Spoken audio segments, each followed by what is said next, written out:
So a general box cutter use is you click and drag to create your 2D shape, and then you let go and begin performing your extrusion, and that's generally the way that box cutter is meant to be used.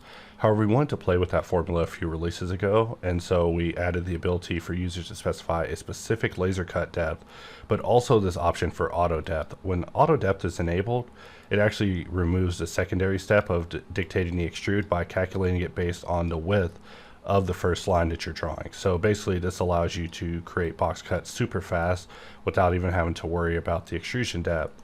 And auto depth is great and all. However, when enabled with dots and we attempt to use it, it would for some reason bring up this release lock panel, which while you're able to still work, is just weird. In fact, here it is again. I just use dots and it brings up this release lock panel where I have to pause, move the mouse away, and there's no reason why the release lock panel should be showing up while you're using dots.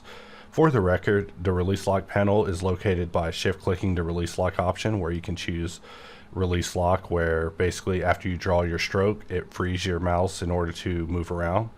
Release lock, which enables laser cut in order to freeze it right before the laser cut operation.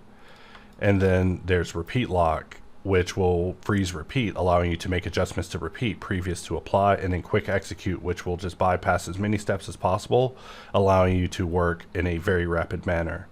But there's no reason whatsoever for that to be popping up like you're seeing here. So this is something that we wanted to remove as a bug and improve with this latest update. So if we bring up the latest box cutter, we can go under our shape panel and just enable auto depth, and let's just press D and switch over to box, and now we are working with auto depth. You know, nothing new here. Spin around for a moment. However, if we hold control and we click, we see that we are able to now work off of dots without having any sort of release lock panel pop up. So I'm not sure why that was there and why it was there so long, but I'm glad that it's now been resolved, resulting in us able to go back to focusing on what we actually want auto depth to do.